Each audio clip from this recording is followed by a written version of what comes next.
Harry, first field session there with the team earlier today. How did you enjoy that? Yeah, it was great to get out there with the lads today. First one after 8 months of actually joining in with some proper part of the session. Did a bit of the warm up, a bit of the skill work, and then some of the edge attack, and yeah, it went really well. Rich said the biggest challenge was holding you back. You were dead keen to get out there. Yeah, definitely. It's been a long time, like you're saying. You build up all the work you do in rehab and getting to this point of getting back on the field with the lads. And I was a bit nervous, but more excited, to be fair. And just to get out there and experience training again this season was great. And you managed to get a bloody nose as part of the process as well. Yeah, definitely. I had a rehab bib on, which normally means you've got a bigger target on your back, but Tommy Briscoe flew out the line and I stepped off my right leg to go back inside him and tripped up, and he ended up forearming me in the face, which gave me a bloody nose, but it was alright. Bit of a baptism to get you back into it and know what the feeling's like. Yeah, definitely. Rich come up to me after the training session and went, "That's just what you need, that first one back in." Yeah, it was a confidence booster, just to get a little bit of contact, but not too much. But I really enjoyed it. And mentally for you, how much of a boost it to be back out there with the boys? Yeah, definitely. Rehab can get quite lonely, especially when you're in it for so long and there's not that many injuries that take 8 months to get back from.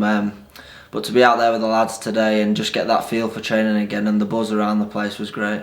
When you first suffered the injury, I'm sure it felt like an age away when you could think about getting back on the field, but the fact that it's a number of weeks now until you'll be lacing up the boots again, that must get you excited.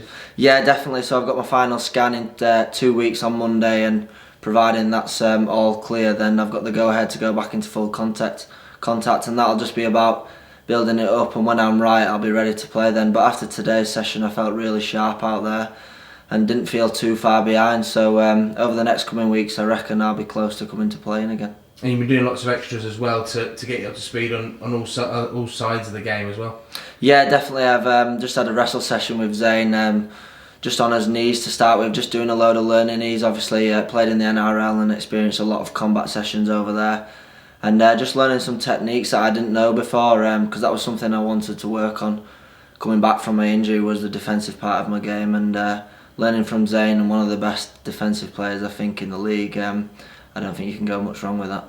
And of course in the next couple of weeks, as well as your return, we'll see the return of crowds to Super League games. Are you excited about that? Yeah, definitely. Obviously when I did injure my leg, no one was there, and obviously you could hear it, and that was strange. Not playing in front of a crowd, it took a few games for everyone to get used to it, but I guess it's something that everyone probably took for granted before, and now when it got taken away from us we had to deal with that, and playing in a Challenge Cup final with no fans there, I guess that was hard for the boys, although we won. But yeah, just my first game back will be when there's fans, and I'm just absolutely over the moon that that's the case. My family will be able to be there and just experience a crowd again, because you don't realise as a player how special that is, walking out at Headingley, and the crowd can get you up for a game if you're not quite feeling it in the warm-up. Is the challenge now to make sure you go through all those final exercises to tick the box to make sure you're ready to go? Yeah, definitely. After today's session, there's still some things we've got to tick off. Obviously the contact side of the game, and a few strength markers that we've got to tick off to get back to playing, but it gives me every confidence that I'm not too far away at all. But we don't want to rush this last bit. After 8 months of hard work now, I just want to make sure I'm right.